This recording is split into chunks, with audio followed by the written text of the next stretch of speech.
Hello my dear viewers, പ്രിയപ്പെട്ട പ്രേക്ഷകർക്ക് സ്വാഗതം പ്രൈം ടൈമിലേക്ക്. നിങ്ങൾക്കറിയുന്നത് പോലെ വലിയ ഇടയന് യാത്രയയപ്പ് നൽകി ലോകം വിട ചൊല്ലി. ആയിരക്കണക്കിന് ലക്ഷക്കണക്കിന് ആളുകൾ പങ്കെടുത്ത വിടവാങ്ങൽ ചടങ്ങ് ഒരുപക്ഷെ അന്യരോട് കരുണ കാണിക്കുന്നവനെ ദൈവകാരുണ്യം ലഭിക്കാൻ അവകാശമുള്ളൂ എന്ന ബൈബിൾ വാക്യം ഉപയോഗിക്കുന്നത് പോലെ ഇത്ര കാലവും നമ്മൾ കണ്ട മാർപ്പാപ്പമാരിൽ വ്യത്യസ്തനായ മാർപ്പാപ്പയ്ക്ക് ലക്ഷങ്ങളാണ് ഇന്ന് വിട ചൊല്ലിയത്. ലോക നേതാക്കൾ നിരന്ന ഒരുപക്ഷെ വത്തിക്കാനിൽ വളരെ ഹൃദയസ്പർശിയായ രംഗങ്ങൾക്കാണ് സാക്ഷ്യം വഹിച്ചത്. ഇന്നത്തെ വാർത്താ പകലിൽ സംഭവിച്ച ഏറ്റവും വലിയ കാര്യം അതുതന്നെയായിരുന്നു. പ്രൈം ടൈമിലേക്ക് എല്ലാവർക്കും സ്വാഗതം. പ്രിയപ്പെട്ട പ്രേക്ഷകർക്ക് ഒരിക്കൽ കൂടി സ്വാഗതം. അല്പസമയം മുമ്പ് പുറത്തു വന്നൊരു വാർത്തയിലേക്കാണ് നിങ്ങളുടെ ശ്രദ്ധ ക്ഷണിക്കുന്നത്. കാലടി സംസ്കൃത സർവകലാശാലയിൽ സ്ഥാപിച്ച നരേന്ദ്രമോദിയുടെ ഫ്ലക്സിനെ ചൊല്ലി വിവാദം ഉയർന്നു. ഗുജറാത്ത് കലാപവും ബാബറി മസ്ജിദ് വിഷയവും പ്രതീകാത്മകമായി ചിത്രീകരിച്ചാണ് ഫ്ലക്സ് തയ്യാറാക്കിയത്. വിവാദമായതിന് പിന്നാലെ കലാപ ആഹ്വാനത്തിന് പോലീസ് കേസെടുത്തു. ഫ്ലക്സ് സ്ഥാപിച്ചതിനെതിരെ സർവകലാശാലയിലേക്ക് BJP നടത്തിയ മാർച്ചിൽ വിദ്യാർത്ഥികളുമായി ചിലർ വാക്കേറ്റമുണ്ടായി. അതിലേക്ക് ആദ്യമൊന്ന് പോകാം.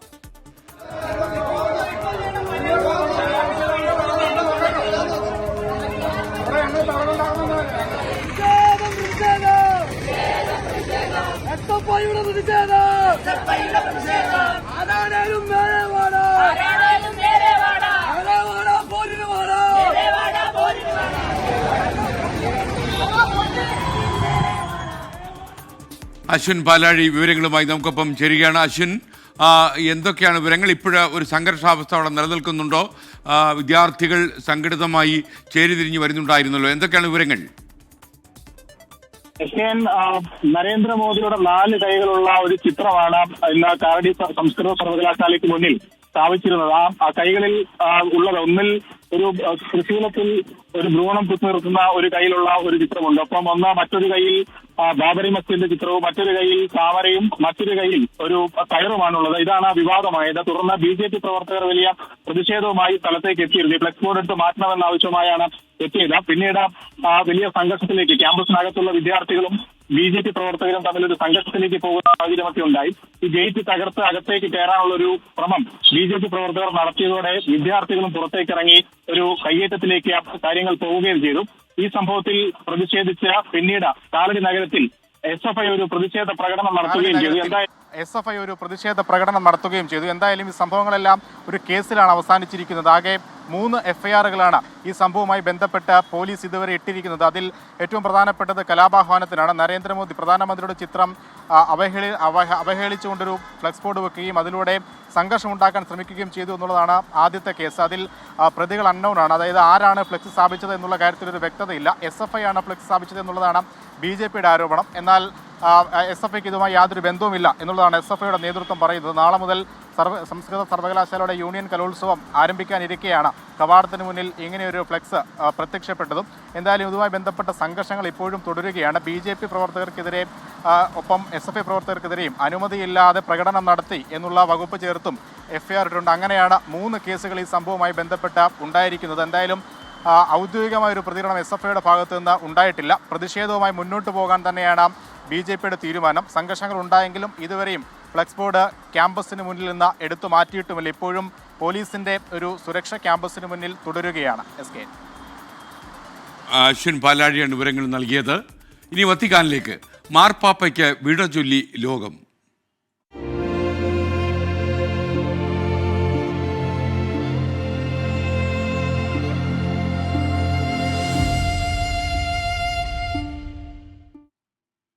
വലിയ ഇടയന് വിട.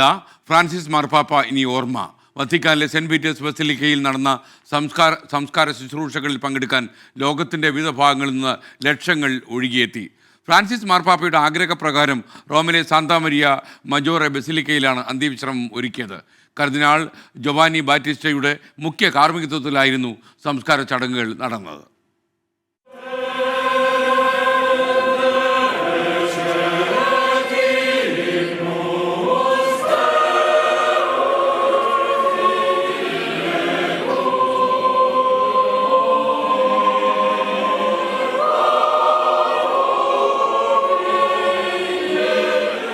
ലോകമെങ്ങുമുള്ള സാധുജനങ്ങളുടെ ശബ്ദമായിരുന്ന ഫ്രാൻസിസ് മാർപ്പാപ്പ മണ്ണിലേക്ക് മടങ്ങി.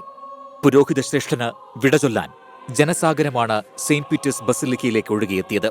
രാഷ്ട്രപതി Draupadi Murmu, American president Donald Trump ഉൾപ്പെടെ 130 രാജ്യങ്ങളിൽ നിന്നുള്ള പ്രതിനിധികൾ ചടങ്ങുകൾക്ക് സാക്ഷ്യം വഹിച്ചു.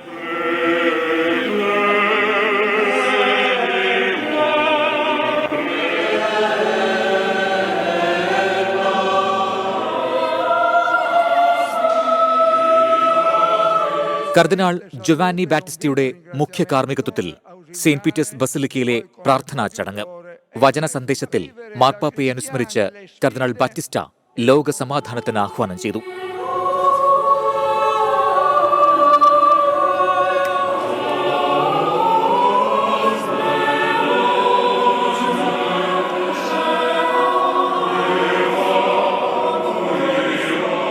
സിറോമലബാർ സഭ major archbishop Mar Raphael Thattil, major archbishop cardinal Mar Baselios Cleemis Catholicos Bava, cardinal Mar George Jacob Koovakad, major archbishop emeritus cardinal Mar George Alencherry തുടങ്ങിയവർ സംസ്കാര ചടങ്ങിൽ സഹകാർമ്മികരായി.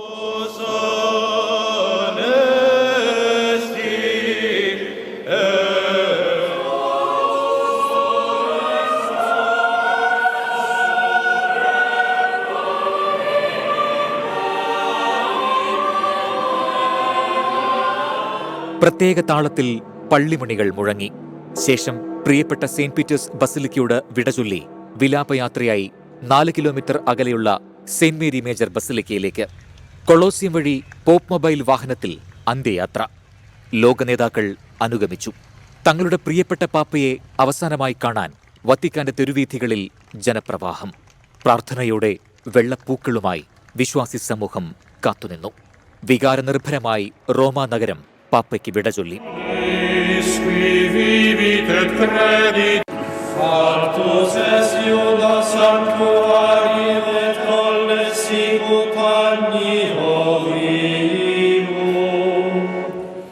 ഏറെ പ്രിയപ്പെട്ട സാന്താ മരിയ മജോറയിലേക്ക് 50 പേർ മാത്രം പങ്കെടുത്ത അന്ത്യവിശ്രമ ചടങ്ങ്.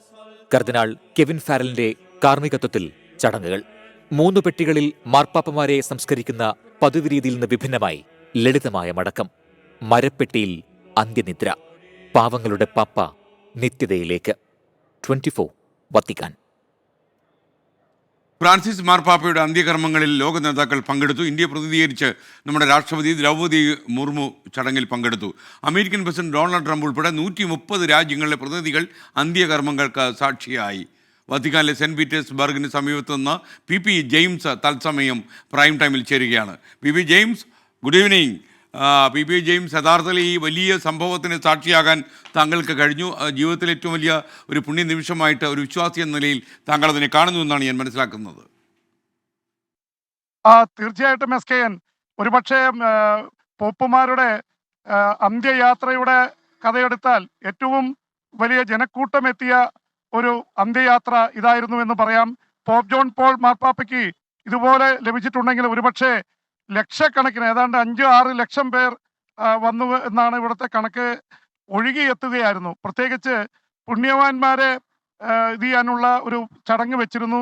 അത് മാർപ്പാപ്പ നിർവഹിക്കേണ്ടതായിരുന്നു. അതിനുള്ള ഡേറ്റ് ഈ ദിവസങ്ങളിലാണ് വെച്ചിരുന്നത്. അതിന് വരാനായി ഒരുപാട് പേര് ബുക്ക് ചെയ്തിരുന്നു. അപ്പോൾ അവരടക്കം വന്നതുകൊണ്ടായിരിക്കണം ഒരുപക്ഷെ. പിന്നെ മാർപ്പാപ്പയോടുള്ള വലിയ സ്നേഹം. അപ്പം ഒരുപാട് ജനങ്ങൾ വരികയും അതുപോലെ തന്നെ വേൾഡ് നേതാക്കൾ SKN ഇവിടെ എത്തുകയൊക്കെ ചെയ്തതോടെ ഇവിടെ മുഴുവൻ ജാം ചെയ്യുകയും മീഡിയാസിന് സിഗ്നൽ കിട്ടാതെ സംസാരിക്കാൻ പറ്റാത്ത അവസ്ഥയും ഉണ്ടായി. കാരണം വാട്സപ്പ്, സോഷ്യൽ മീഡിയ അടക്കമുള്ള ഇന്റർനെറ്റ് കണക്ഷനൊക്കെ ജാം ചെയ്യുകയായിരുന്നു. അപ്പം അതുകൊണ്ടുണ്ടായ ചെറിയ ബുദ്ധിമുട്ടുകൾ ഉണ്ടായെങ്കിലും ഇതിനിടയിൽ SKN മാർപ്പാപ്പ വിട പറഞ്ഞു. സെന്റ് പീറ്റേഴ്സ് ബസിലിക്കയും വത്തിക്കാനും അനാഥമായി. പക്ഷെ അതിനിടയിൽ ഒരു വലിയ രാഷ്ട്രീയ സംഭവവാസം ഉണ്ടായിട്ടുണ്ട്. SKN Donald Trump, American president Donald ട്രംപും ഉക്രൈൻ പ്രസിഡന്റ് വ്ളാഡിമിർ സെലൻസ്കിയും രഹസ്യമായി കൂടിക്കാഴ്ച നടത്തി. ആ കൂടിക്കാഴ്ചയെ സംബന്ധിച്ചുള്ള വാർത്തകൾ വരുന്നുണ്ട്. അതേ തുടർന്ന് ട്രംപ് റഷ്യൻ പ്രസിഡന്റ് വ്ളാഡിമിർ പുടിനെ കുറ്റപ്പെടുത്തിക്കൊണ്ട് രംഗത്ത് വന്നിട്ടുണ്ട്. സമാധാനത്തിന് തടസ്സം നിൽക്കുകയാണ് റഷ്യൻ പ്രസിഡന്റ് വ്ളാഡിമിർ പുടിൻ എന്ന് ഇതാദ്യമായിട്ട് കുറ്റപ്പെടുത്തിയിരിക്കുന്നു ട്രംപ് പറയുന്നത്. ഇതുവരെ വ്ളാഡിമിർ സെലൻസ്കിയാണ് അദ്ദേഹം കുറ്റപ്പെടുത്തിക്കൊണ്ടിരുന്നത്. ട്രംപ് പൊതുവെ ഒരു സോഫ്റ്റ് കോർണറാണ് പുടിനോട് കാണിച്ചുകൊണ്ടിരുന്നത്.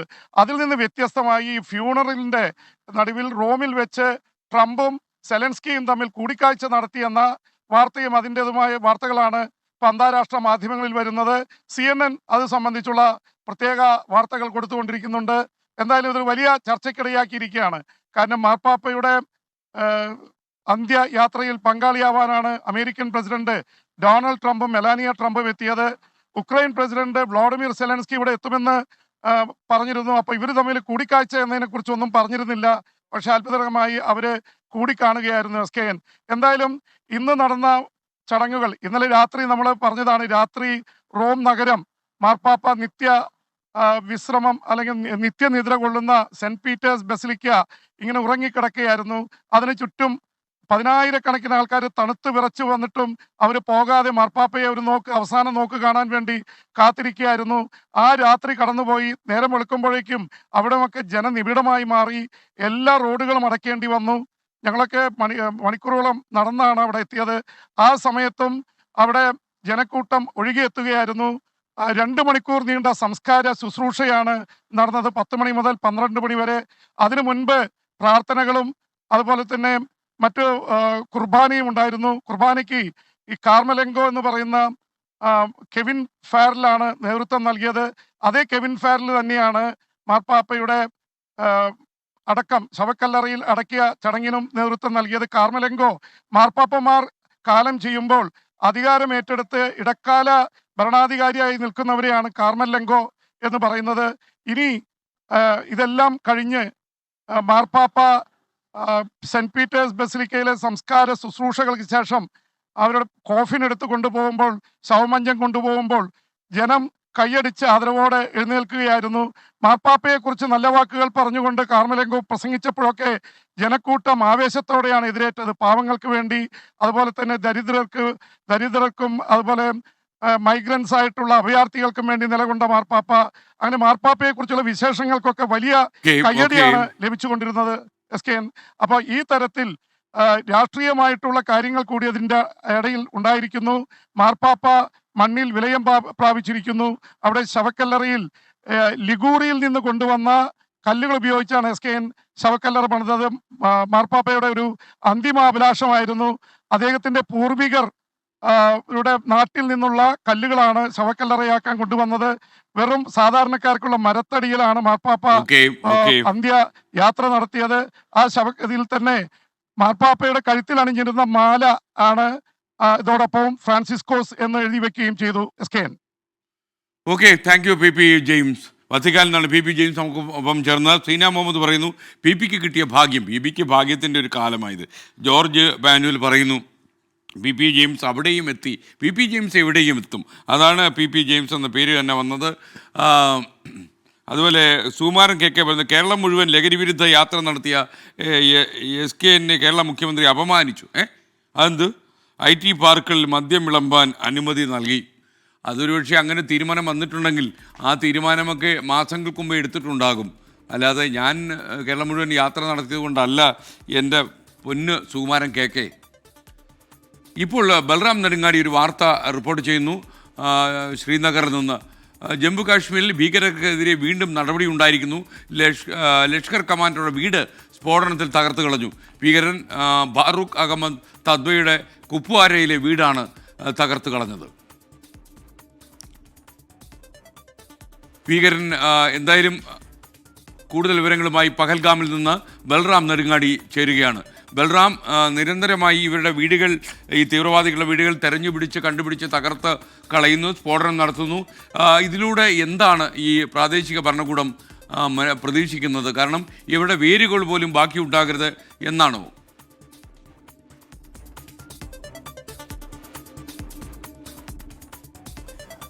SKN ഈ പഹൽഗാം ഭീകരാക്രമണത്തിൽ പ്രാദേശിക ഭീകരർക്ക് വലിയ പങ്കുണ്ട്, അവരുടെ സഹായം ലഭിച്ചിട്ടുണ്ട് എന്ന് അന്വേഷണ ഏജൻസികൾക്ക് വിവരം ലഭിച്ചിരിക്കുന്നു, അതിന്റെ തെളിവുകൾ ലഭിച്ചിരിക്കുന്നു.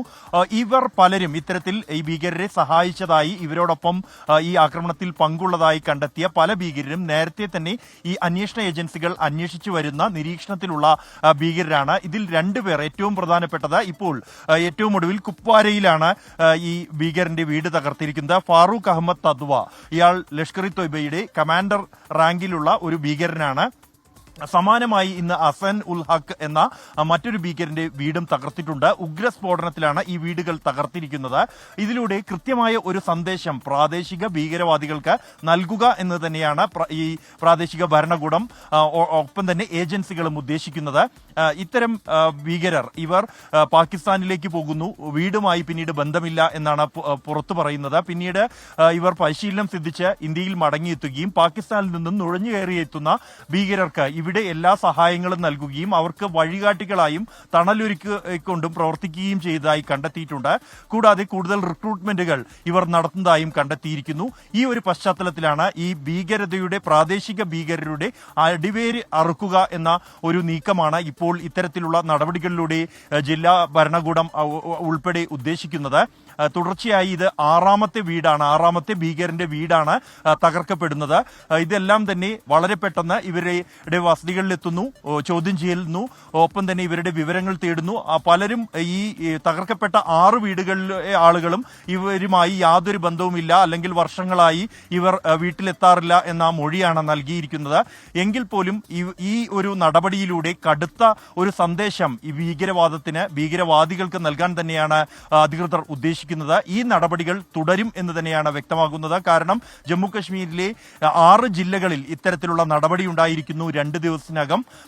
ഈ നടപടി വരും ദിവസങ്ങളിലും തുടരുക, ഭീകരവാദത്തെ പൂർണ്ണമായും തുടച്ചു നീക്കാൻ ആവശ്യമായ നടപടിയെടുക്കുക എന്ന ഒരു ഉദ്ദേശമാണ് ഈ ഒരു നീക്കത്തിലൂടെ ഏജൻസികൾ വ്യക്തമാക്കുന്നത്. SKN ബൽറാം, ഇപ്പോൾ പഹൽഗാമിലാണല്ലോ ഉള്ളത്. അവിടുത്തെ രാത്രി പുലർന്നതിന് ശേഷം എന്താണ് മാറ്റങ്ങൾ? അവിടുത്തെ സാധാരണ ജീവിതം നോർമൽസിയിലേക്ക് വന്നു കഴിഞ്ഞു. അതൊന്ന് കാണിച്ചു കൊടുത്താൽ നമ്മുടെ പ്രേക്ഷകർ കൂടി പരിചിതമാകും. പഹൽഗാമിൽ രാത്രി ലൈറ്റില്ല എന്ന് ആഷ്മി നേരത്തെ പറയുന്നുണ്ടായിരുന്നു. എന്തൊക്കെയാണ് വിവരങ്ങൾ? കടകളൊക്കെ പ്രവർത്തിക്കുന്നുണ്ടോ? വെള്ളം കുടിക്കണമെന്ന് തോന്നി എന്താ ചെയ്യുക? അങ്ങനെയുള്ള കാര്യങ്ങൾ.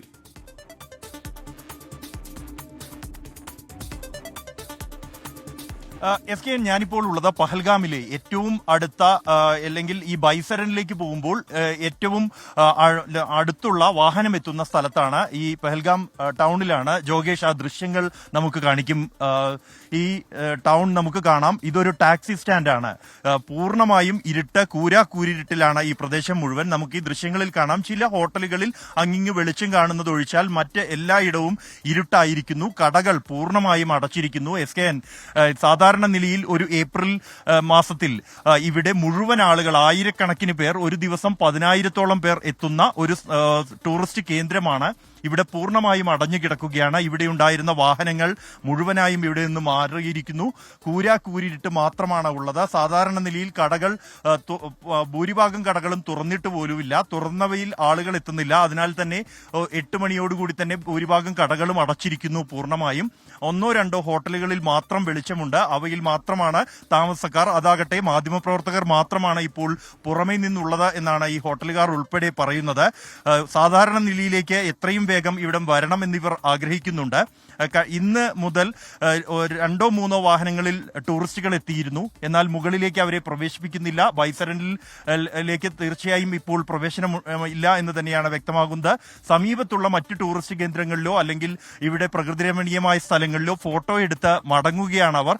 അത്തരത്തിൽ വരുന്നവർ പോലും ഈ ഒരു ഹോട്ടലുകാരെയോ ഇവിടുത്തെ പ്രദേശവാസികളെ പോലെ മറ്റും വലിയ ആശ്വാസമാണ് അവരുടെ ജീവിതത്തിലേക്ക്. ഇത്തരത്തിൽ ഒരു വിനോദസഞ്ചാരികൾ ഇവിടേക്ക് വീണ്ടും മടങ്ങിയെത്തും എന്ന ഒരു പ്രതീക്ഷ അവർക്ക് നൽകുന്നുണ്ട്. ആ പ്രതീക്ഷ തന്നെയാണ് ഇത്തരത്തിൽ 1-2 കടകളെങ്കിലും തുറന്നു വെക്കാൻ കാരണമായിരിക്കുന്നതും.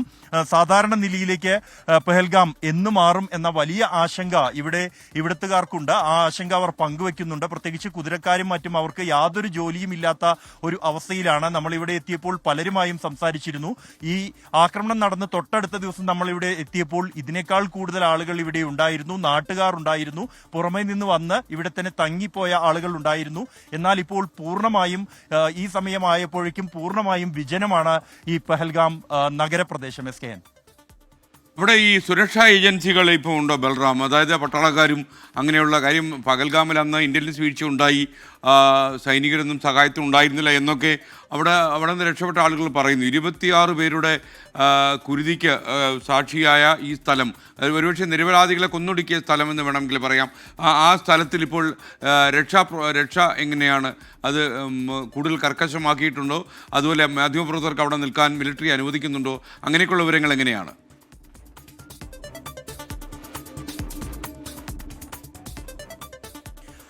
SKN, നമ്മൾ ഈ ആക്രമണം നടന്ന് തൊട്ടടുത്ത ദിവസം അവിടേക്ക് ആരെയും പ്രവേശിച്ചിരുന്നില്ല. അതിന്റെ തൊട്ടടുത്ത ദിവസമാണ് 24 അടക്കം കുറച്ച് മാധ്യമപ്രവർത്തകർക്ക് മാത്രം രാവിലെ ഉച്ചവരെ കുറച്ച് സമയം അവിടെ നിൽക്കാനും ദൃശ്യങ്ങൾ പകർത്താനും അനുമതി നൽകിയത്. പിന്നീട് അവിടേക്ക് ആരെയും പ്രവേശനം അനുവദിച്ചിട്ടില്ല. ഇപ്പോഴും അത് ആ നിലയിൽ തന്നെ തുടരുകയാണ്. ഏതാണ്ട് 100ഓളം സൈനികർ, ജമ്മു കശ്മീർ പോലീസ് കമാൻഡോകളുണ്ട്, കൂടാതെ മറ്റ് CRPF ഉദ്യോഗസ്ഥരുണ്ട്, മറ്റ് ഏജൻസികൾ ഉണ്ട്. ഇവരെല്ലാവരും തന്നെ ഏതാണ്ട് ആ ഒരു ബൈസരൻ വാലിയിലെ വ്യൂ പോയിന്റ് എന്ന ആക്രമണം നടന്ന കുരുതിക്കളമായ ആ പ്രദേശത്ത് നിലയുറപ്പിച്ചിട്ടുണ്ട്. കാരണം ഇപ്പോഴും വിവിധ ഏജൻസികൾ, IB അടക്കമുള്ള ഏജൻസികൾ അവിടെ പരിശോധനയ്ക്കായി എത്തുന്നുണ്ട്. ഉന്നത ഉദ്യോഗസ്ഥർ അവിടെ സന്ദർശിക്കുന്നുണ്ട്, സാഹചര്യങ്ങൾ മനസ്സിലാക്കാൻ എവിടെയാണ് വീഴ്ച സംഭവിച്ചിട്ടുള്ളത് എന്നതടക്കമുള്ള കാര്യങ്ങൾ ഇത്തരത്തിൽ പരിശോധിക്കുന്നുണ്ട്. അതുകൊണ്ട് തന്നെ അവിടെ ഇപ്പോഴും കർശനമായ സുരക്ഷയുണ്ട്. അവിടേക്ക് നടന്നു നീങ്ങുന്ന ഏതാണ്ട് 4.5 കിലോമീറ്ററിലേറെ ദൂരം അത് വനമേഖലയാണ്. പൂർണ്ണമായും 3 ഭാഗത്താൽ വനങ്ങളാൽ ചുറ്റപ്പെട്ട ഒരു മേഖലയാണ്. അവിടെയും കർശനമായ പരിശോധന, തെരച്ചിലടക്കമുള്ള നടപടികൾ തുടരുന്നു. ഈ മേഖലയിൽ എല്ലാം തന്നെ സൈന്യം ഉണ്ട്, സുരക്ഷാ ഉദ്യോഗസ്ഥരുണ്ട്. ഈ കശ്മീർ മേഖലയിൽ ഏതാണ്ട് 8000 ചതുരശ്ര കിലോമീറ്ററാണ് വനമേഖലയുള്ളത്. ഈ വനമേഖല പൂർണ്ണമായും അരിച്ചുപെറുക്കുകയാണ് ഭീകരർക്ക് വേണ്ടി. ആ ഒരു സൈനിക വിന്യാസം അല്ലെങ്കിൽ സുരക്ഷാ ഉദ്യോഗസ്ഥരുടെ വിന്യാസം നമുക്ക് ഇവിടെയും ഈ പെഹൽഗാമിലേക്ക് എത്തുന്ന വഴിയിലെല്ലാം തന്നെ കാണാൻ കഴിയും. SKN. Thank you. ബൽറാം നെടുങ്ങാടിയാണ് പഹൽഗാമിൽ നിന്ന് നമുക്കൊപ്പം ചേർന്നത്. ഒരുപക്ഷെ ഒരുപാട് വിനോദസഞ്ചാരികൾ സന്ദർശിക്കുമായിരുന്ന ഈ സ്ഥലം വിജനമാണ്. രാത്രിയായപ്പോൾ കുറ്റാക്കുറ്റി ഇരുട്ട് പരന്നു കഴിഞ്ഞു. കുറച്ച് വെളിച്ചം, കുറച്ച് ലൈറ്റുകൾ ചില ഹോട്ടലുകളിലും ചില കടകളിലും ഒക്കെ കാണാൻ കഴിയും. പൊതുവേ സഞ്ചാരികളില്ലാത്ത വിജനമായ ഒരു പഹൽഗാമാണ് ഇപ്പോഴുള്ളത്. ചോരക്കളങ്ങളിൽ വീണുപോയ പഹൽഗാമിൻ്റെ ദൈന്യമായ നിമിഷങ്ങളാണ് ഈ രാത്രി നേരവും ഒപ്പിയെടുത്ത് നമ്മുടെ ക്യാമറമാൻ കാണിച്ചത്. അതിനിടെ പഹൽഗാം ആക്രമണത്തിൽ പങ്കില്ല എന്ന വാദവുമായി നിരോധിത സംഘടനയായ ദ റെസിസ്റ്റന്റ് ഫ്രണ്ടിൻ്റെ വാർത്താക്കുറിപ്പ് വന്നു. ആക്രമണത്തിന് പിന്നാലെ TRF എന്ന ഈ സംഘടന ഇതിൻ്റെ ഉത്തരവാദിത്വം ഏറ്റെടുത്തിരുന്നു. എന്നാൽ TRFിൻ്റെ അക്കൗണ്ടിലേക്ക് ഇന്ത്യൻ സൈബർ വിഭാഗം നുഴഞ്ഞു കയറിയെന്നാണ് പുതിയ വാദം. കാശ്മീരിൽ ജനരോഷം ശക്തമാവുകയും ഭീകരർക്കായി തെരച്ചിൽ ഊർജിതമാവുകയും ചെയ്തതോടെയാണ് TRFിൻ്റെ പുതിയ വാർത്താക്കുറിപ്പെന്നാണ് ഇപ്പോൾ ലഭിക്കുന്ന വിലയിരുത്തൽ. പ്രൈം ടൈം തുടരുകയാണ്. നോക്കാം ഇനി ഈ മണിക്കൂറിൽ വരുന്ന ഏറ്റവും പ്രധാനപ്പെട്ട വാർത്തകളിൽ news headlines. You are watching 24 from News Headquarters, Kochi.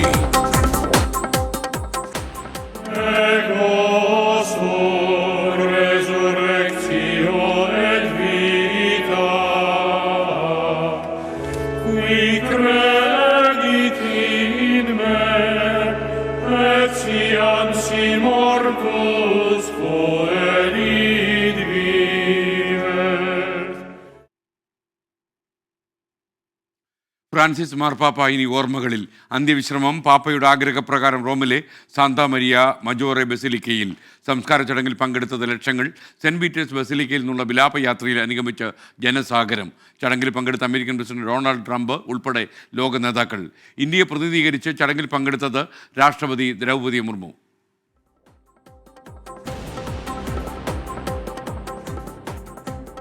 Pahalgam ഭീകരാക്രമണത്തിലെ പാകിസ്ഥാന്റെ പങ്ക് ലോകത്തെ അറിയിച്ച് ഇന്ത്യ. നിർണായക തെളിവുകളും സാക്ഷിമൊഴികളും ഇന്റലിജൻസ് വിവരങ്ങളും ലോകരാജ്യങ്ങൾക്ക് കൈമാറി. പ്രതിരോധത്തിലായതോടെ നിഷ്പക്ഷ അന്വേഷണത്തിന് തയ്യാറെന്ന പാക് പ്രധാനമന്ത്രിയുടെ വിശദീകരണം. ആക്രമണത്തിൽ പങ്കില്ലെന്ന് മലക്കം മറിഞ്ഞ TRF.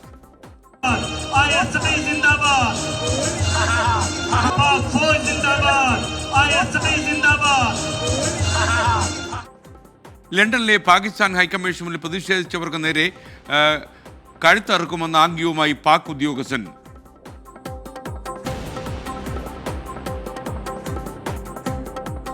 അതിർത്തിയിൽ ഏത് സാഹചര്യവും നേരിടാൻ സജ്ജമെന്ന കരസേനയും നാവികസേനയും യുദ്ധക്കപ്പലുകളുടെ ചിത്രങ്ങൾ സമൂഹ മാധ്യമങ്ങളിൽ പങ്കുവച്ച് നാവികസേന. സെൻട്രൽ സെക്ടറിൽ അഭ്യാസ പ്രകടനവുമായി വ്യോമസേന. പഹൽഗാം ഭീകരാക്രമണത്തിൽ പങ്കുള്ള 2 ഭീകരരുടെ വീടുകൾ കൂടി അധികൃതർ തകർത്തു. കുൽഗാമിൽ 2 ഭീകരർ സുരക്ഷാ സേനയുടെ പിടിയിലായി. ലഷ്കർ കമാൻഡറുടെ വീട് സ്ഫോടനത്തിൽ തകർത്തു. തത്സമയ റിപ്പോർട്ടുകളുമായി 24 വാർത്താ സംഘം കാശ്മീരിൽ. ഹാഷ്മി താജ് ഇബ്രാഹിമും ബൽറാം നെടുങ്ങാടിയും ജമ്മു കാശ്മീരിൽ തുടരുകയാണ്.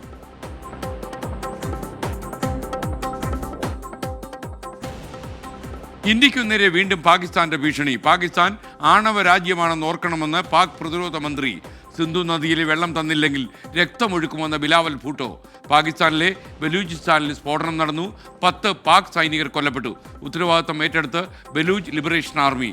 ലാഹോറിലെ അല്ലാമ ഇക്ബാൽ വിമാനത്താവളത്തിൽ വൻ തീപിടുത്തമുണ്ടായി.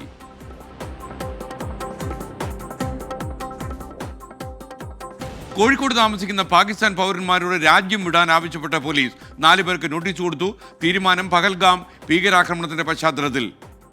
ഇല്ല, ഞാനിവിടെ കൊല്ലങ്ങളായിട്ട് നിന്ന് വരികയാണ്. എൻ്റെ ഒരു പാസ്പോർട്ട് ഇല്ല. പാസ്പോർട്ട് പോലെയും കൊണ്ടുപോയിന്. പോലീസ് സ്റ്റേഷൻ നാളെ വന്നിട്ട് പോലെ റിപ്പോർട്ട് എഴുതി കഴിഞ്ഞതിൻ്റെ പോലെ കൊണ്ടുപോയി. പാസ്പോർട്ട് കൊണ്ടുപോയി. അപ്പം എൻ്റെ അടുത്ത് ഇപ്പോൾ ഒന്നുമില്ല. ഒരു കളറും വിവരവും ഒന്നുമില്ല. നടപടി കേന്ദ്ര നിർദ്ദേശത്തെ തുടർന്ന്.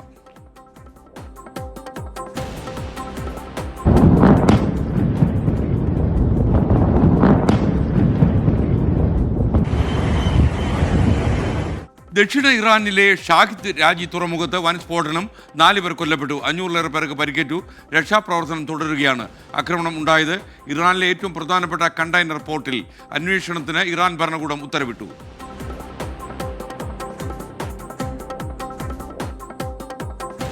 കാലടി സംസ്കൃത സർവകലാശാല സ്ഥാപിച്ച നരേന്ദ്രമോദിയുടെ ഫ്ലക്സിനെ ചൊല്ലി വിവാദം. ഗുജറാത്ത് കലാപവും ബാബറി മസ്ജിദ് വിഷയവും പ്രതീകാത്മകമായി ചിത്രീകരിച്ച ഫ്ലക്സ് വെച്ചത് SFI എന്ന BJP. സർവകലാശാലയിലേക്ക് BJP നടത്തിയ മാർച്ചിൽ വിദ്യാർത്ഥികളുമായി വാക്കേറ്റം.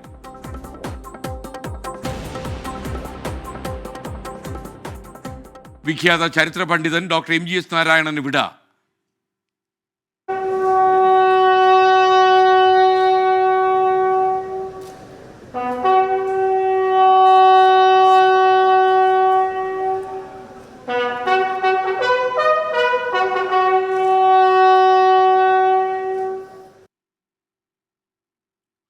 മാവൂർ റോഡ് ശ്മശാനത്തിൽ ഔദ്യോഗിക ബഹുമതികളോടെ സംസ്കാര ചടങ്ങുകൾ നടന്നു. ഓർമ്മയായത് കേരള ചരിത്ര പഠനങ്ങൾക്ക് രീതിശാസ്ത്ര അടിത്തറ പാകിയ പണ്ഡിതൻ. ചരിത്ര ഗവേഷണത്തിന് അമൂല്യ സംഭാവന നൽകിയ വ്യക്തിയെന്ന മുഖ്യമന്ത്രി പിണറായി വിജയൻ.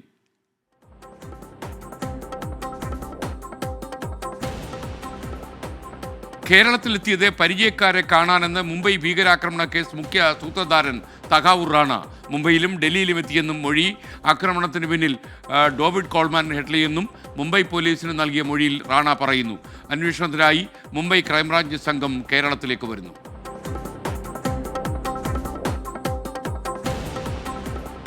മാസപ്പടി കേസിൽ വിശദീകരണവുമായി മുഖ്യമന്ത്രിയുടെ മകൾ വീണ. സേവനം നൽകാതെ CMRL നിന്ന് പ്രതിഫലം കൈപ്പറ്റിയിട്ടില്ല.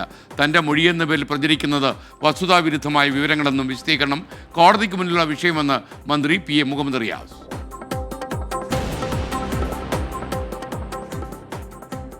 ലോകബാങ്ക് സഹായമായ 150 കോടി രൂപ സംസ്ഥാന സർക്കാർ വകമാറ്റി. കൃഷിവകുപ്പ് നടപ്പാക്കുന്ന കേര പദ്ധതിയുടെ പണം കൈമാറിയില്ല. വകമാറ്റിയത് 2000 കോടിയുടെ ലോകബാങ്ക് വായ്പയുടെ ഒരു ഗഡു. തുക വകമാറ്റുന്ന പതിവില്ലെന്നും സാങ്കേതിക പ്രശ്നമാകാമെന്നും ധനമന്ത്രിയുടെ വിശദീകരണം.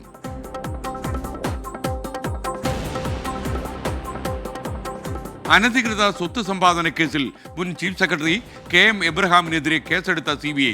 കൊച്ചി യൂണിറ്റ് അന്വേഷണം ആരംഭിക്കും. നടപടി ഹൈക്കോടതി നിർദ്ദേശപ്രകാരം. KM എബ്രഹാം നിയമവഴി തേടിയിട്ടുണ്ടെന്നും മുഖ്യമന്ത്രി കാര്യങ്ങൾ വ്യക്തമാക്കിയിട്ടുണ്ടെന്നും മന്ത്രി P രാജീവ്. അധികാര സ്ഥാനത്തിരുന്ന CBI അന്വേഷണം അട്ടിമറിക്കാൻ KM എബ്രഹാം ശ്രമിച്ചെന്ന പരാതിക്കാരനായ ജോമൻ പുത്തൻപുരയ്ക്കൽ.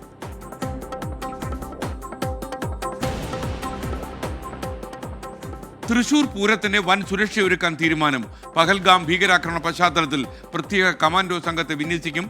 സുരക്ഷയ്ക്കായി 4000-ലധികം പോലീസുകാർ. ആന്റി ഡ്രോൺ സിസ്റ്റം നടപ്പാക്കും. പ്രശ്നങ്ങളൊന്നുമില്ലാതെ പൂരം നടത്തിപ്പ് സാധ്യമാക്കുമെന്ന് DGP ഷെയ്ഖ് ദർവേഷ് സാഹിബ്.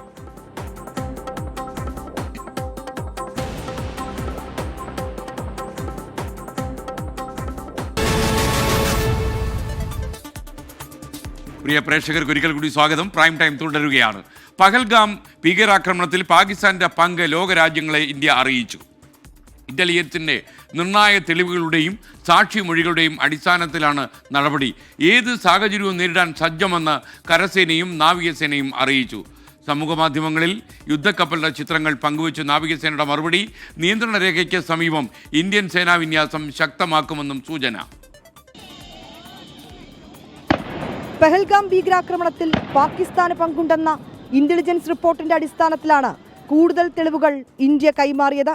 നിർണായക രേഖകളും സാക്ഷിമൊഴികളും ഇന്റലിജൻസ് വിവരങ്ങളുമാണ് ലോകരാഷ്ട്രങ്ങൾക്ക് കൈമാറിയത്. ഭീകരാക്രമണത്തിന് പിന്നാലെ വൻ സൈനിക നീക്കത്തിന് രാജ്യം തയ്യാറെടുക്കുകയാണ്. നിയന്ത്രണ രേഖയിലും ഇന്ത്യൻ സേന വിന്യാസം ശക്തമാക്കും. ദൗത്യത്തിന് തയ്യാർ, എപ്പോഴും എവിടെയും എങ്ങനെയുമെന്നാണ് പടക്കപ്പലുകളുടെ ചിത്രം സോഷ്യൽ മീഡിയയിൽ പങ്കുവച്ച് ഇന്ത്യൻ നാവികസേനയുടെ പ്രതികരണം. കൂടുതൽ സൈനികരെ അതിർത്തിയിൽ വിന്യസിക്കും. നിയന്ത്രണ രേഖയ്ക്ക് സമീപം പാകിസ്ഥാനും സൈനിക വിന്യാസം വർദ്ധിപ്പിച്ചതായി ഇന്റലിജൻസ് റിപ്പോർട്ടുണ്ട്.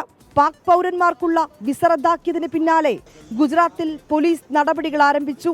അഹമ്മദാബാദിലും സൂറത്തിലും രാത്രി വ്യാപക പരിശോധന നടത്തി. അനധികൃതമായി തങ്ങുന്ന പാകിസ്ഥാനികളെയും ബംഗ്ലാദേശികളെയും കസ്റ്റഡിയിലെടുത്തു. സുരക്ഷാ സാഹചര്യം പരിഗണിച്ച് ആമസോണും ഫ്ലിപ്കാർട്ടും ജമ്മു കാശ്മീരിലേക്കുള്ള ഡെലിവറികൾ നിർത്തിവെച്ചു. കരനാവിക വ്യോമസേനകൾ എല്ലാ തയ്യാറെടുപ്പുകളും പൂർത്തിയാക്കി കഴിഞ്ഞു. പാകിസ്ഥാന്റെ ഭാഗത്തു നിന്ന് സൈനിക നീക്കമുണ്ടായാൽ നേരിടാൻ ഇന്ത്യ സർവസജ്ജം. വിനീത വിജി, 24, ഡൽഹി. പഹൽഗാം ആക്രമണത്തിൽ പ്രതിരോധത്തിലായതോടെ നിഷ്പക്ഷ അന്വേഷണത്തോട് സഹകരിക്കാമെന്ന് പാകിസ്ഥാൻ. ആക്രമണത്തിൽ പങ്കില്ലെന്നും അന്വേഷണത്തിന് സമ്മതമാണെന്നും പാക് പ്രധാനമന്ത്രി ഷഹബാസ് ഷെരീഫ് പറഞ്ഞു. അതേസമയം പാകിസ്ഥാൻ പീപ്പിൾസ് പാർട്ടി നേതാവ് ബിലാവൽ ഭൂട്ടോ ഇന്ത്യക്കെതിരെ ഭീഷണി മുഴക്കി. സിന്ധു നദിയിലെ വെള്ളം തടഞ്ഞാൽ ചോരപ്പുഴ ഒഴുക്കും എന്നാണ് അദ്ദേഹത്തിൻ്റെ ഭീഷണി പ്രസംഗം. പഹൽഗാം ആക്രമണം ഇന്ത്യയുടെ ആഭ്യന്തര സുരക്ഷാ വീഴ്ച കൊണ്ട് ഉണ്ടായതാണെന്നും പാകിസ്ഥാന് പങ്കില്ലെന്നും ആവർത്തിക്കുകയാണ് പാക് പ്രധാനമന്ത്രി ഷഹബാസ് ഷെരീഫ്. സുതാര്യവും നിഷ്പക്ഷവുമായ അന്വേഷണം നടക്കണമെന്നും അദ്ദേഹം പറഞ്ഞു. പാകിസ്ഥാൻ ആർമി കേഡറ്റുകളുടെ പാസിംഗ് ഔട്ട് പരേഡിൽ പ്രസംഗിക്കുകയായിരുന്നു അദ്ദേഹം. നേരത്തെ അന്താരാഷ്ട്ര നിരീക്ഷണത്തിലുള്ള അന്വേഷണം നടക്കട്ടെയെന്ന് പാക് പ്രതിരോധ മന്ത്രിയും പറഞ്ഞിരുന്നു. നയതന്ത്ര യുദ്ധത്തിൽ മുടന്തുമ്പോഴും ലോകരാജ്യങ്ങൾ ഒറ്റപ്പെടുത്തുമ്പോഴും പാകിസ്ഥാൻ നേതാക്കൾ പക്ഷേ പ്രകോപനം നിർത്തുന്നില്ല. സിന്ധു നദീജലം തടയാനുള്ള ഇന്ത്യൻ തീരുമാനത്തിനെതിരെ യുദ്ധം നടത്തുമെന്നാണ് ബിലാവൽ ഭൂട്ടോ ഭീഷണി മുഴക്കുന്നത്. സിന്ധു നദീജലം പാകിസ്ഥാന്റേതാണെന്നും വെള്ളം തടഞ്ഞാൽ പകരം ചോരപ്പുഴ ഒഴുക്കുമെന്നുമാണ് ഭീഷണി.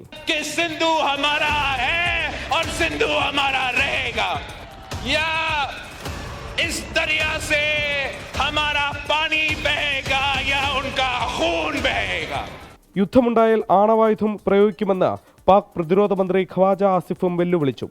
ലണ്ടനിലെ പാകിസ്ഥാൻ ഹൈക്കമ്മീഷന് മുന്നിൽ പാക് സൈനിക ഉദ്യോഗസ്ഥൻ ഇന്ത്യക്കാർക്കെതിരെ ഭീഷണി ആംഗ്യം കാണിച്ചു. പാകിസ്ഥാനെതിരെ പ്രതിഷേധിച്ചവർക്ക് നേരെയാണ് ആംഗ്യം. ഹൈക്കമ്മീഷനിലെ ഉദ്യോഗസ്ഥനായ കേണൽ തൈമൂർ റാഹത്താണ് ആംഗ്യം കാണിച്ചത്. 2008 മുംബൈ ഭീകരാക്രമണം അടക്കം നമ്മുടെ രാജ്യത്ത് നടന്ന ഭീകരാക്രമണങ്ങളിൽ പാകിസ്ഥാന്റെ പങ്ക് വ്യക്തമാക്കുന്ന തെളിവുകൾ നേരത്തെ തന്നെ പുറത്തു വന്നതാണ്. അപ്പോഴാണ് പഹൽഗാമിൽ പുതിയ അന്വേഷണം വേണമെന്ന് പാകിസ്ഥാൻ ആവശ്യപ്പെടുന്നത്. പാകിസ്ഥാനെതിരെ കൃത്യമായ തെളിവുകൾ കൈവശമുള്ളത് കൊണ്ട് തന്നെയാണ് നയതന്ത്ര തലത്തിൽ ശക്തമായ തീരുമാനങ്ങൾ എടുക്കാൻ നമ്മുടെ രാജ്യത്തിന് കഴിയുന്നത്. ഡൽഹിയിൽ നിന്നും ശ്രീനാഥ് ചന്ദ്രൻ, 24.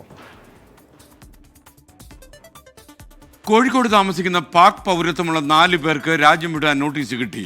ഞായറാഴ്ചയ്ക്കുള്ളിൽ രാജ്യം വിടണമെന്നാണ് നിർദ്ദേശം. പഹൽഗാം ഭീകരാക്രമണത്തിന്റെ പശ്ചാത്തലത്തിൽ കേന്ദ്ര നിർദ്ദേശത്തെ തുടർന്നാണ് പോലീസിന്റെ ഈ നടപടി. കോഴിക്കോട് റൂറൽ മേഖലയിൽ താമസിക്കുന്ന പാക് പൗരത്വമുള്ള 4 പേർക്കാണ് പോലീസ് നോട്ടീസ് അയച്ചത്. ഇവർ ലോങ് ടേം വിസയിലാണ് കഴിയുന്നത്. മതിയായ രേഖകളില്ലാത്തതിനാൽ ഇന്ത്യ വിട്ടു പോകണമെന്നാണ് ആവശ്യം. കൊയിലാണ്ടിയിൽ താമസിക്കുന്ന ഹംസ ജോലി തേടി 1965 പാകിസ്ഥാനിൽ പോയിരുന്നു. അവിടെ വെച്ച് പാക് പൗരത്വം സ്വീകരിച്ചു. 2007 തിരികെ എത്തിയ ശേഷം ഇന്ത്യൻ പൗരത്വത്തിന് അപേക്ഷിച്ചിരുന്നെങ്കിലും ലഭിച്ചില്ല എന്നാണ് ഹംസ പറയുന്നത്. പിന്നെ ഇതിപ്പോൾ എല്ലാവർക്കും ഉള്ളമായ ഉത്തരവാണ് ഇപ്പോൾ എനിക്ക് വായിച്ചിട്ടുള്ളത്. ഇതിപ്പോൾ എന്നെ കൊണ്ടാവില്ല. ഞാനിവിടെ കൊല്ലങ്ങൾ ആയിട്ട് നിന്ന് വരികയാണ്. എൻ്റെ പാസ്പോർട്ടില്ല. പാസ്പോർട്ട് പോലെയും കൊണ്ടുപോയിന്. പോലീസ് നാളെ വന്നിട്ട് പോലെ റിപ്പോർട്ട് എഴുതി കഴിഞ്ഞാൽ പോലെ കൊണ്ടുപോയി പാസ്പോർട്ട് കൊണ്ടുപോയി. അപ്പം എൻ്റെ അടുത്ത് ഇപ്പോൾ ഒന്നുമില്ല, ഒരു കള്ളാതും വിവരവും ഒന്നുമില്ല. അപ്പോൾ ഇവിടെ നിൽക്കുന്ന ഈ വീതയും പാസ്പോർട്ടിൽ നിൽക്കുന്ന ആൾക്കാർക്ക് പെട്ടെന്ന് പോകാൻ വരാനും കഴിയും. എനിക്കത് സാധിക്കില്ല. ലോങ് ടേം വിസയിൽ ഇന്ത്യയിൽ കഴിയുന്നവരോട് ആവശ്യമായ രേഖകൾ ഹാജരാക്കാൻ ആവശ്യപ്പെടുകയാണ് ചെയ്തതെന്ന് പോലീസ് പറയുന്നു. പാക് പൗരന്മാർ 27-നുള്ളിൽ രാജ്യം വിടണമെന്നാണ് നിർദ്ദേശം. മെഡിക്കൽ വിസയിലെത്തിയവർക്ക് 29 വരെയാണ് സമയം. 24 കോഴിക്കോട്. വയനാട് എരുമക്കൊല്ലിയിൽ കാട്ടാനയ്ക്കായി ദൗത്യം തുടരാൻ വനംവകുപ്പ്. ഒരാളെ കൊലപ്പെടുത്തിയ ആന പിന്നെയോടെ പ്രത്യക്ഷപ്പെട്ടതാണ് എരുമക്കൊല്ലിയിലെ പ്രതിസന്ധി കാരണം. തെരച്ചിലിനായി കൂടുതൽ RRT സംഘത്തെ നിയോഗിക്കും. ജനവാസ മേഖലയിൽ ആന ഇറങ്ങുന്നത് തടയാൻ രാത്രിയിലും കോമ്പിംഗ് ശക്തമാക്കും. 2 കുങ്കിയാനകളെയും ഉപയോഗിച്ചുള്ള തെരച്ചിലും തുടരുമെന്നറിയുന്നു. സുർജിത്ത് അയ്യപ്പ വയനാട്ടിൽ നിന്നും തത്സമയം ചേരുകയാണ് പ്രൈം ടൈമിൽ. സുർജിത്തായി പറഞ്ഞോളൂ. SKN, ഈ എരുമക്കൊല്ലിയിലെ ഒരാളെ കൊലപ്പെടുത്തിയ കാട്ടാനയ്ക്ക് വേണ്ടിയുള്ള ദൗത്യം അവസാനിപ്പിക്കുന്നില്ല വനംവകുപ്പ്. ഇന്നലെ രാത്രിയും ഇന്ന് പുലർച്ചെയുമായി ഈ കാട്ടാനയുടെ സാന്നിധ്യം പല മേഖലയിലും ഉണ്ടായിരുന്നു. പുഴമൂല, അതോടൊപ്പം തന്നെ അട്ടക്കാട് ഉൾപ്പെടെയുള്ള പ്രദേശങ്ങൾ, എരുമക്കൊല്ലിയുടെ പരിസര പ്രദേശങ്ങളാണ് ഇതെല്ലാം തന്നെ. തേയിലത്തോട്ടങ്ങൾ നിറഞ്ഞ മേഖലയാണ്. ഇവിടേക്ക് ജനവാസ കേന്ദ്രങ്ങളുണ്ട്. ഇവിടെയെല്ലാം തന്നെ ഈ കാട്ടാനയുടെ സാന്നിധ്യം തുടർച്ചയായി ഉണ്ടാകുന്നു എന്നുള്ളതാണ് ജനങ്ങളെ സംബന്ധിച്ച് ആശങ്കയ്ക്ക് ഇടയാക്കുന്ന കാര്യം. ഇതേ തുടർന്ന് 2 സംഘങ്ങളായി തിരിഞ്ഞാണ് RRT അംഗങ്ങൾ പരിശോധന നടത്തിക്കൊണ്ടിരിക്കുന്നത്. ഒന്നിനെ നയിക്കുന്നത് ഒരു ബയോളജിസ്റ്റ് ഉൾപ്പെട്ട സംഘമാണ്. ഒന്ന് വനംവകുപ്പിലെ ഡെപ്യൂട്ടി ഫോറസ്റ്റ് ഓഫീസറുടെ നേതൃത്വത്തിലുള്ള മറ്റൊരു സംഘമുണ്ട്. ഈ സംഘം ചേർന്ന് നടത്തിയ തെരച്ചിലിൽ ഇന്ന് കാട്ടാനയെ പകൽ കണ്ടെത്താൻ കഴിഞ്ഞിട്ടില്ല. രാത്രിയിൽ കാട്ടാന ഇറങ്ങാനുള്ള സാധ്യതയുണ്ട്. അതുകൊണ്ട് തന്നെ കോമ്പിംഗ് ശക്തമാക്കാനുള്ള തീരുമാനത്തിലേക്കാണ് വനംവകുപ്പ് എത്തിയിട്ടുള്ളത്. ഇക്കാര്യം DFO അജിത് കെ രാമൻ തന്നെയാണ് ഇക്കാര്യം അറിയിച്ചിട്ടുള്ളത്. നാളെയും കുങ്കിയാനകൾ ഉപയോഗിച്ചുകൊണ്ടുള്ള ദൗത്യം തുടരും. ഇതിനായി മുത്തങ്ങിൽ നിന്നും വിക്രം എന്ന് പറയുന്ന കുങ്കിയാനയും ഒപ്പം തന്നെ ഉണ്ണികൃഷ്ണൻ എന്ന് പറയുന്ന കുങ്കിയാനയും എരുമക്കൊല്ലിയിൽ എത്തിച്ചിട്ടുണ്ട്. ഇന്ന് പകൽ കടൂർ ഭാഗത്താണ് ഈ കുങ്കിയാനകൾ ഉപയോഗിച്ചുകൊണ്ടുള്ള തെരച്ചിൽ നടത്തിയത്. പക്ഷേ ആനയുടെ സാന്നിധ്യം കണ്ടെത്താൻ കഴിഞ്ഞിട്ടില്ല. ഇത് 3 ആനകളടങ്ങിയ ഒരു കൂട്ടമാണ് എന്നുള്ളതാണ് വനംവകുപ്പ് വ്യക്തമാക്കുന്നത്. ഇതിലേത് ആനയാണ് ഈ അറുമുഖനെ ആക്രമിച്ച് കൊലപ്പെടുത്തിയെന്നുള്ള കാര്യത്തിൽ ഇനിയും വ്യക്തത വന്നിട്ടില്ല. എന്തായാലും ഈ കാട്ടാനകൾ നാടിറങ്ങുന്നത് തടയാൻ, അതായത് തേയിലത്തോട്ടത്തിലെ അകത്തുള്ള ചില ജനവാസ കേന്ദ്രങ്ങളിലേക്കാണ് ഇത് ഇറങ്ങുന്നത് എന്നുള്ളതാണ് ആശങ്ക പരത്തുന്നത്. ചെമ്പ്രമലയ്ക്ക് താഴെയുള്ള പ്രദേശമാണിത്. പക്ഷേ ഇതിന്റെ ഭൂമിശാസ്ത്രം വലിയ രീതിയിലുള്ള പ്രതിസന്ധി വനംവകുപ്പിന് മുമ്പിൽ സൃഷ്ടിക്കപ്പെടുന്നുണ്ട്. എന്തായാലും വനംവകുപ്പിന്റെ ദൗത്യം നാളെ രാവിലെ പുനരാരംഭിക്കുമെന്നുള്ളതാണ് വ്യക്തമാക്കിയിട്ടുള്ളത്. മാത്രമല്ല ഇന്ന് രാത്രിയിൽ കോമ്പിംഗ് ശക്തമാക്കാനുള്ള തീരുമാനവും വനംവകുപ്പ് എടുത്തിട്ടുണ്ട്. SKN, ഭൂപതിവ് നിയമഭേദഗതിയുടെ അടിസ്ഥാനത്തിൽ ചട്ടം രൂപീകരിക്കുന്നതിൽ സർക്കാർ വീണ്ടും നിയമോപദേശം തേടി. 1993 വനഭൂമി പട്ടയപ്രകാരം ഭൂമിക്ക് പുതിയ ചട്ടം ബാധകമാക്കാനാകുമോ എന്ന കാര്യത്തിലാണ് അഡ്വക്കേറ്റ് ജനറലിന്റെ ഉപദേശം തേടിയിരിക്കുന്നത്. പട്ടയഭൂമിയിലെ അനധികൃത നിർമ്മാണങ്ങൾക്ക് ഇളവ് നൽകുമ്പോൾ പുതിയ നിർമ്മാണങ്ങളുടെ കാര്യത്തിൽ പ്രത്യേക ചട്ടം വേണ്ടിവരുമോ എന്നതിലും സർക്കാർ നിയമോപദേശം തേടി. 1960 ഭൂപതിവ് നിയമത്തിൽ ഭേദഗതി വരുത്തി നിയമസഭ ബില്ല് പാസാക്കിയിട്ട് ഏതാണ്ട് 1 വർഷം കഴിഞ്ഞു. വീട് വെക്കാനും കൃഷി ആവശ്യത്തിനും പതിച്ചു നൽകിയ ഭൂമി മറ്റാവശ്യങ്ങൾക്ക് ഉപയോഗിച്ചിട്ടുണ്ടെങ്കിൽ ക്രമവൽക്കരിച്ച് നൽകുകയായിരുന്നു നിയമ ഭേദഗതിയുടെ ഉദ്ദേശം. എന്നാൽ ചട്ടം പ്രാബല്യത്തിൽ കൊണ്ടുവരാത്തതുകൊണ്ട് നിയമനിർമ്മാണത്തിൻ്റെ പ്രയോജനം ഇതുവരെ ജനങ്ങൾക്ക് ലഭിച്ചിട്ടില്ല. ചട്ടത്തിൻ്റെ കരട് തയ്യാറായെങ്കിലും പല കാര്യങ്ങൾ തട്ടി നീണ്ടുപോവുകയാണ്. നേരത്തെ അനുവദിച്ച പട്ടയങ്ങൾക്കെല്ലാം പുതിയ ചട്ടം ബാധകമാകുമോ എന്ന കാര്യത്തിലാണ് സർക്കാർ സംശയിച്ചു നിൽക്കുന്നത്. അതുകൊണ്ടാണ് വീണ്ടും നിയമോപദേശം തേടുന്നത്. 1990 മുതൽ കേന്ദ്രം നൽകിയ വനഭൂമിയിൽ പട്ടയം നൽകിയിരുന്നു. കൃഷി, വീട്, ചെറിയ കട എന്നീ ആവശ്യങ്ങൾക്ക് മാത്രമേ ഉപയോഗിക്കാൻ പാടുള്ളൂ എന്ന നിബന്ധനയിലായിരുന്നു ഭൂമിദാനം. അനധികൃത നിർമ്മാണങ്ങൾ ക്രമവൽക്കരിച്ച് നൽകുമ്പോൾ വനഭൂമി പട്ടയങ്ങളെ അതിൽ ഉൾപ്പെടുത്താനാകുമോ എന്നതിലാണ് സംശയം. ഇക്കാര്യത്തിലാണ് സർക്കാർ അഡ്വക്കേറ്റ് ജനറലിൽ നിന്ന് നിയമോപദേശം തേടിയിരിക്കുന്നത്. പട്ടയഭൂമിയിലെ ഇതുവരെയുള്ള അനധികൃത നിർമ്മാണങ്ങൾ ക്രമവൽക്കരിച്ച് നൽകുന്നതിനുള്ള ചട്ടം ഭാവിയിലുണ്ടാകുന്ന നിർമ്മാണങ്ങൾക്കും ബാധകമാക്കാൻ കഴിയുമോ എന്നതിലും സംശയം നിലനിൽക്കുന്നു. ഭാവിയിലെ നിർമ്മാണങ്ങളെ ഒഴിവാക്കി ചട്ടം കൊണ്ടുവന്നാൽ അത് വിവേചനമാകുമെന്നാണ് സർക്കാരിൻ്റെ വിലയിരുത്തൽ. അതുകൊണ്ട് ഒരു ചട്ടത്തിൽ തന്നെ 2 കാര്യങ്ങളും ഉൾപ്പെടുത്താനാകുമോ എന്നതിലും സർക്കാർ AGയോട് ഉപദേശം തേടിയിട്ടുണ്ട്. AG ഇതുവരെ മറുപടി നൽകിയിട്ടില്ല. ഇതോടെ ഏപ്രിൽ മാസത്തിൽ ചട്ടം പുറത്തിറക്കാമെന്ന റവന്യൂ വകുപ്പിൻ്റെ ആഗ്രഹം തൽക്കാലം നടക്കില്ലെന്ന് ഉറപ്പായി. R. ശ്രീജിത്ത്, 24, തിരുവനന്തപുരം. ഇപ്പോൾ വരുന്നൊരു വാർത്ത. മലപ്പുറം പരപ്പനങ്ങാടി ചെങ്ങാനിയിൽ MDMA പിടികൂടി എക്സൈസ്. 11 ഗ്രാം MDMAയുമായി വേങ്ങര സ്വദേശി മുഹമ്മദ് ജൽജസ് അറസ്റ്റിലായി. ലഹരി കടത്താൻ ഉപയോഗിച്ച കാറും മൊബൈൽ ഫോണും കസ്റ്റഡിയിലെടുത്തു. ഇപ്പോഴും നിർബാധം കേരളത്തിലേക്ക് MDMA കടത്തുന്നു എന്നതിൻ്റെ ഏറ്റവും അവസാനത്തെ ഉദാഹരണമാണ്. 11 ഗ്രാം എന്ന് പറഞ്ഞാൽ കേൾക്കുമ്പോൾ 11 ഗ്രാമേ ഉള്ളൂ എന്ന് നമ്മൾ കരുതുന്നെങ്കിൽ നഖത്തിൻ്റെ അടിയിൽ വെച്ചുകൊണ്ട് പോകാൻ പറ്റുന്ന ഒരു ക്വാണ്ടിറ്റി മതി പൂക്കുറ്റിയാവാൻ. കമ്മീഷനിങ്ങിന് ഒരുങ്ങി കേരളത്തിൻ്റെ അഭിമാന പദ്ധതി വിഴിഞ്ഞം അന്താരാഷ്ട്ര തുറമുഖം. മുഖ്യമന്ത്രി പിണറായി വിജയൻ തുറമുഖത്ത് നേരിട്ടെത്തി പ്രവർത്തനങ്ങൾ വിലയിരുത്തി. അടുത്ത മാസം 2-ാം തീയതി പ്രധാനമന്ത്രി നരേന്ദ്രമോദി തുറമുഖം രാജ്യത്തിന് സമർപ്പിക്കും.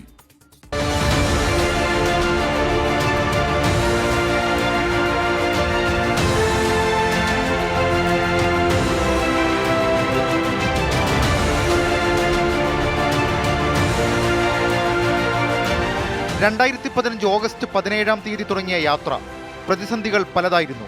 ഓഖി ദുരന്തവും തുറമുഖത്തിനെതിരെയുള്ള സമരവും തുടങ്ങി കടമ്പകൾ പലത് താണ്ടി മെയ് 2-ന് രാജ്യത്തിന്റെ സ്വപ്ന പദ്ധതി പ്രധാനമന്ത്രി നാടിന് സമർപ്പിക്കും. ഉദ്ഘാടന ചടങ്ങുകളുടെ ഉൾപ്പെടെ ഒരുക്കങ്ങൾ വിലയിരുത്താനാണ് മുഖ്യമന്ത്രി വിഴിഞ്ഞം തുറമുഖം സന്ദർശിച്ചത്.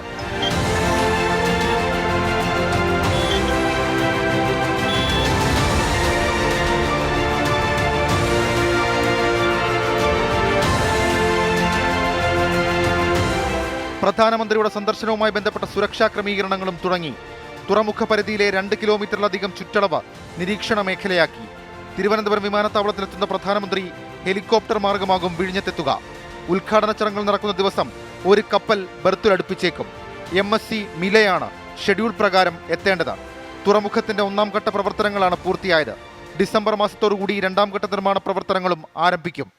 സാൻ ഫെർണാണ്ടോ മുതൽ സാക്ഷാൽ MSC അരീന വരെ കപ്പൽ ഭീമന്മാർ വിഴിഞ്ഞത്തെ തേടിയെത്തുന്നത് വെറുതെയല്ല, അനന്ത സാധ്യതകൾ കണ്ടാണ്. മെയ് 2-ന് ലോക മാരിടൈം ഭൂപടത്തിൽ വിഴിഞ്ഞത്തെ, കേരളത്തെ അടയാളപ്പെടുത്തും. ക്യാമറമാൻ അനന്തുവിനൊപ്പം ഷഫീദ് റൌത്തർ, 24 തിരുവനന്തപുരം. കാർഷിക മേഖലയുടെ നവീകരണത്തിനായി ലഭിച്ച ലോകബാങ്ക് വായ്പ സർക്കാർ വകമാറ്റി ചെലവഴിച്ചു. കൃഷിവകുപ്പ് നടപ്പാക്കുന്ന കേര പദ്ധതിക്ക് അനുവദിച്ച 139.65 കോടി രൂപയാണ് വകുപ്പിന് നൽകാതെ മറ്റു കാര്യങ്ങൾക്ക് ചെലവിട്ടതായി പരാതി വരുന്നത്. പണം കൈമാറാൻ വൈകിയത് അക്കൗണ്ടിംഗ് സംബന്ധിച്ച സാങ്കേതിക കാര്യങ്ങൾ കൊണ്ടാകാമെന്ന് ധനമന്ത്രി KN ബാലഗോപാൽ പ്രതികരിച്ചു. കാർഷിക മേഖലയുടെ സമഗ്ര വികസനത്തിനും നവീകരണത്തിനും വേണ്ടിയാണ് കൃഷിവകുപ്പ് ലോകബാങ്കിന്റെ വായ്പ സ്വീകരിച്ചത്. 2365.5 കോടി രൂപയാണ് കേര എന്ന് പേരിട്ടിരിക്കുന്ന പദ്ധതിയുടെ ആകെ വായ്പ. വായ്പാ തുകയിലെ ആദ്യ ഗഡുവായ 139.65 കോടി രൂപ ലോകബാങ്ക് സംസ്ഥാനത്തിന് കൈമാറിയിരുന്നു. കേന്ദ്ര സർക്കാരിന്റെ അക്കൗണ്ടിൽ നിന്ന് മാർച്ച് 20-ന് പണം സംസ്ഥാന ട്രഷറിയിലുമെത്തി. എന്നാൽ ഈ തുക ഇതുവരെ പദ്ധതിയുടെ അക്കൗണ്ടിലേക്ക് കൈമാറ്റം ചെയ്തിട്ടില്ല. പണം ലഭിച്ചാൽ 5 ആഴ്ചയ്ക്കകം പദ്ധതിയുടെ അക്കൗണ്ടിലേക്ക് കൈമാറണമെന്നാണ് വ്യവസ്ഥ. ഇത് ലംഘിച്ചാണ് പണം മറ്റാവശ്യങ്ങൾക്ക് വേണ്ടി ചെലവഴിച്ചത്. സാമ്പത്തിക വർഷത്തിന്റെ അവസാനമുണ്ടായ ചിലവുകൾക്ക് വേണ്ടി വായ്പ പണം ഉപയോഗിച്ചു എന്നാണ് കരുതപ്പെടുന്നത്. പണം കൈമാറാൻ വൈകിയത് സാങ്കേതിക കാരണങ്ങൾ മൂലമാണ് എന്ന് ധനവകുപ്പിന്റെ വിശദീകരണം. വേൾഡ് ബാങ്ക് സഹായമല്ല, വേൾഡ് ബാങ്ക് ലോണാണ്. കൃത്യമായി എണ്ണി പലിശ കൊടുക്കുന്ന പണമാണ്. അത് കൃത്യമായിട്ട് ഈ മാർച്ച് അവസാനമൊക്കെ വരുന്നുണ്ടെങ്കിൽ എൻ്റെ അക്കൗണ്ടിങ് കാര്യങ്ങളൊക്കെ ആയിരിക്കും. ലാസ്റ്റ് വരുമ്പോഴത്തേക്ക് ഈ ഏറ്റവും ട്രഷറി ക്ലോസ് ചെയ്യുന്ന ഡേറ്റ് വന്നതിൻ്റെ സാങ്കേതിക കാര്യങ്ങളായിരിക്കും. അതനുസരിച്ച് അതത് സ്ഥലത്തേക്ക് പോയിട്ടുണ്ട്. അതേ ഉള്ളൂ, അല്ലാതെ അതിന് വേറൊരു പണവും എടുക്കുന്ന പ്രശ്നമില്ല. പദ്ധതി പുരോഗതി വിലയിരുത്താൻ മെയ് ആദ്യവാരം ലോകബാങ്ക് സംഘം കേരളത്തിലേക്ക് എത്തുന്നുണ്ട്. 24 തിരുവനന്തപുരം. തൃശൂർ പൂരം മുന്നൊരുക്കങ്ങൾ ചർച്ച ചെയ്യാൻ DGPയുടെ നേതൃത്വത്തിൽ തൃശൂരിൽ പോലീസ് ഉദ്യോഗസ്ഥരുടെ ഉന്നതതല യോഗം ഇന്ന് ചേർന്നു. വെടിക്കെട്ട് നടക്കുന്ന തേക്കിൻകാട് മൈതാനി DGP ഷെയ്ഖ് ദർവേഷ് സാഹിബ് സന്ദർശിച്ചു. പഹൽഗാം ആക്രമണത്തിൻ്റെ പശ്ചാത്തലത്തിൽ തൃശൂർ പൂരത്തിന് സുരക്ഷ വർദ്ധിപ്പിച്ചതായി DGP പറഞ്ഞു. അതിനിടെ പൂരം കാണാൻ മുഖ്യമന്ത്രിയെയും ഗവർണറെയും തിരുവമ്പാടി ദേവസ്വം നേരിട്ട് ക്ഷണിച്ചു. കഴിഞ്ഞ വർഷം തൃശൂർ പൂരം വെടിക്കെട്ട് സംബന്ധിച്ചുണ്ടായ പ്രശ്നങ്ങളുടെ പശ്ചാത്തലത്തിൽ പഴുതടച്ച സുരക്ഷാ ക്രമീകരണങ്ങളും മുന്നൊരുക്കങ്ങളുമാണ് പോലീസും ജില്ലാ ഭരണകൂടവും നടത്തുന്നത്. ഇതിന്റെ ഭാഗമായാണ് യോഗം ചേർന്നത്. പൂരം നടത്തിപ്പിന് 1000-ലധികം പോലീസുകാരെ വിന്യസിക്കും. പഹൽഗാം ആക്രമണത്തിന്റെ പശ്ചാത്തലത്തിൽ കമാൻഡോകളെ അടക്കം നിയോഗിച്ച് സുരക്ഷ വർദ്ധിപ്പിക്കുമെന്നും DGP. പഹൽഗാം ഇൻസിഡന്റിന് ശേഷം സുരക്ഷ കൂടുതൽ ആക്കാൻ വേണ്ടി ആന്റി സബോട്ടേജ് ടീംസും കൂടി കൂടുതൽ എണ്ണത്തിൽ ഡിപ്ലോയ് ചെയ്യുന്നുണ്ട്. മിക്കവാറും എല്ലാ സീനിയർ ഉദ്യോഗസ്ഥരും എക്സ്പീരിയൻസ് ആയിട്ടുള്ള ആൾക്കാരാണ് നമ്മൾ തെരഞ്ഞെടുത്തിട്ട് ഈ തവണ ഡ്യൂട്ടിക്ക് ഇടുന്നത്. മൈതാനത്ത് വെടിക്കെട്ടിന്റെ ഫയർ ലൈനായി നിശ്ചയിച്ച മേഖലയും പൂരം വരുന്ന മേഖലകളും DGPയുടെ നേതൃത്വത്തിൽ പരിശോധിച്ചു. പൂരം കാണാൻ മുഖ്യമന്ത്രിയെയും ഗവർണറെയും തിരുവമ്പാടി ദേവസ്വം നേരിട്ട് ക്ഷണിച്ചു. പൂരം കാണാൻ എത്തുമെന്ന് മുഖ്യമന്ത്രി ഉറപ്പ് നൽകിയിട്ടുണ്ടെന്നും നല്ല രീതിയിൽ പൂരം നടക്കുമെന്ന ഉറപ്പ് ലഭിച്ചിട്ടുണ്ടെന്നും തിരുവമ്പാടി ദേവസ്വം പ്രസിഡന്റ് ഡോക്ടർ സുന്ദർ മേനോൻ. പൂരത്തിന് CM-നെ ക്ഷണിക്കാമെന്നാണ്, അദ്ദേഹം വരും എന്നൊരു ഉറപ്പ് പറഞ്ഞിട്ടുണ്ട്. പിന്നെ കഴിഞ്ഞ വർഷം ചില അനിഷ്ട സംഭവങ്ങൾ ഉണ്ടായത് നമുക്കെല്ലാവർക്കും അറിയാം. നല്ല രീതിയിൽ ചർച്ച ചെയ്ത് ഇത് വളരെ നല്ല രീതിയിൽ നടത്താനുള്ള എല്ലാ കാര്യങ്ങളും ഒരുക്കിയിട്ടുണ്ട്. മെയ് 6-നാണ് തൃശൂർ പൂരം. 24 തൃശൂർ. തിരുവമ്പാടി ദേവസ്വം പ്രസിഡന്റ് സുന്ദർ മേനോനാണ് രാജ്ഭവനിലെത്തി കേരള ഗവർണർ രാജേന്ദ്ര അർലേക്കറെ നേരിട്ട് ക്ഷണിച്ചത്. എന്തായാലും അദ്ദേഹം പൂരത്തിനെത്തും എന്ന സൂചന നൽകിയെന്നാണ് നമുക്ക് രാജ്ഭവനിൽ നിന്ന് ലഭിക്കുന്ന വിവരം. ഫ്രാൻസിസ് മാർപ്പാപ്പയുടെ അന്ത്യകർമ്മങ്ങൾക്ക് സാക്ഷ്യം വഹിച്ചത് ലക്ഷക്കണക്കിന് ആളുകളാണ്. 130 രാജ്യങ്ങളിലെ പ്രതിനിധികൾ ചടങ്ങുകളിൽ നേരിട്ട് പങ്കെടുത്തു. ചടങ്ങുകൾ പൂർത്തിയായതോടെ വത്തിക്കാനിൽ നിന്ന് മടങ്ങുകയാണ് വിശ്വാസികൾ. വത്തിക്കാനിലെ സെന്റ് പീറ്റേഴ്സ് ബസലിക്കയ്ക്ക് മുന്നിൽ നിന്ന് പി ജെയിംസ് വീണ്ടും ചേരുകയാണ് പ്രൈം ടൈമിൽ. പി ജെയിംസ്, കൂടുതൽ വിവരങ്ങൾ എന്തൊക്കെയാണ്?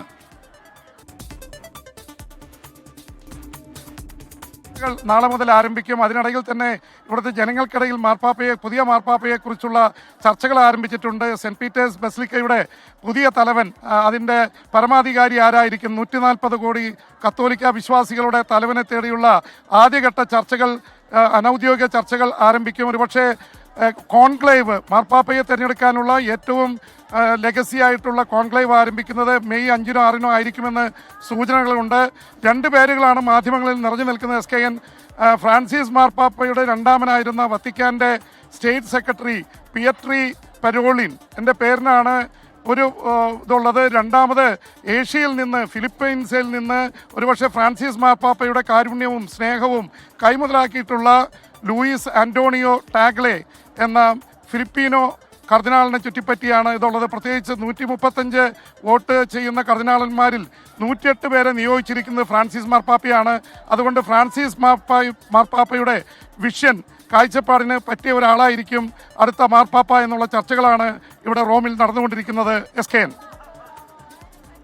പി ജെയിംസ്, ഇതോടെ പ്രൈം ടൈം അവസാനിക്കുന്നു. നിങ്ങൾക്കെല്ലാവർക്കും ഒരു നല്ല രാത്രി ഞാൻ നേരുന്നു. Good night.